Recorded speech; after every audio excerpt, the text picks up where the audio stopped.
કોંગ્રેસ રાષ્ટ્રીય પ્રમુખની વાંધાજનક ટિપ્પણી મુદ્દે રાજકારણમાં ગરમાવો. ભાજપના નેતાઓની આકરી પ્રતિક્રિયા. મુખ્યમંત્રીના શાબ્દિક ચાબખા. કહ્યું આ કોંગ્રેસની સંકુચિત માનસિકતાનું પ્રદર્શન. તો હર્ષ સંઘવીનો પ્રશ્ન, કોંગ્રેસને ગુજરાત પ્રત્યે આટલી નફરત કેમ?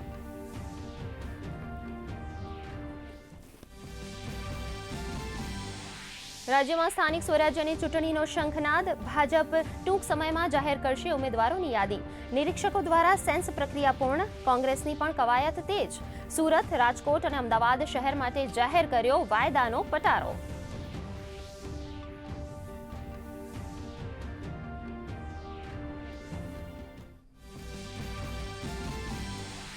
ભાજપના 47માં સ્થાપના દિવસે વરિષ્ઠ નેતાઓએ પાઠવી શુભેચ્છાઓ. પ્રધાનમંત્રી મોદીનો વિડીયો સંદેશ. યુસીસી અને એક દેશ એક ચૂંટણી આગામી મિશન હોવાનો ઉલ્લેખ. તો મુખ્યમંત્રીએ વધાર્યો કાર્યકર્તાઓનો જુસ્સો. કહ્યું બૂથનો કાર્યકર્તા કોઈ પણ હોદ્દા માટે દાવેદાર. ભાજપના કાર્યાલયો ખાતે વિશેષ ઉજવણી. પંચમહાલના હાલોલ પાવાગઢ રોડ પર સ્ક્રેપ ગોડાઉનમાં ભીષણ આગ. 3 કાચા મકાનો આગની લપેટમાં. જાનહાનિના કોઈ સમાચાર નહીં. આગની ગંભીરતા ધ્યાનમાં લેતા મેજર કોલ જાહેર. આગ નિયંત્રણમાં લેવા ફાયર બ્રિગેડ દ્વારા કામગીરી ચાલુ.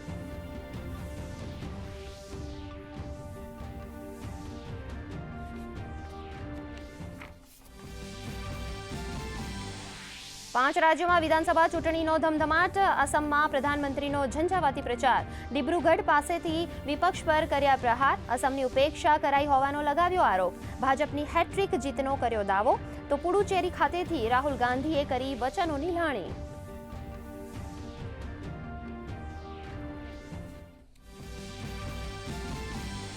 રાજ્યસભામાં નવા ચૂંટાયેલા 19 સાંસદોએ લીધા શપથ.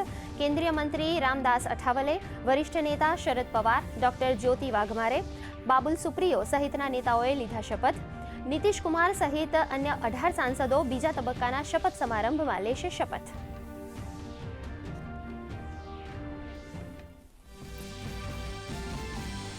વૈશ્વિક ઉર્જા સંકટ વચ્ચે સરકારની સ્પષ્ટતા. દેશમાં એલપીજીનો પૂરતો પુરવઠો ઉપલબ્ધ. રાજ્ય સરકારોને પેટ્રોલ, ડીઝલ સહિત ગેસ પુરવઠાનું સરળ અને સુનિશ્ચિત વિતરણ કરવા સરકારના આદેશ. પેટ્રોલિયમ મંત્રાલયે દૈનિક લગભગ 50 લાખ એલપીજી સિલિન્ડરની ડિલિવરી થઈ રહી હોવાની આપી માહિતી. પશ્ચિમ એશિયા સંઘર્ષમાં યુએસ ઈરાન સીઝફાયર વાર્તાલાપના અંતિમ તબક્કા પર સૌની નજર. અમેરિકન રાષ્ટ્રપ્રમુખ ડોનાલ્ડ ટ્રમ્પ આજે રાત્રે ઓવલ ઓફિસ ખાતેથી સંબોધશે પત્રકાર પરિષદ. તો ગ્લોબલ સપ્લાય ઠપ્પ કરવાની ઈરાને આપી ધમકી.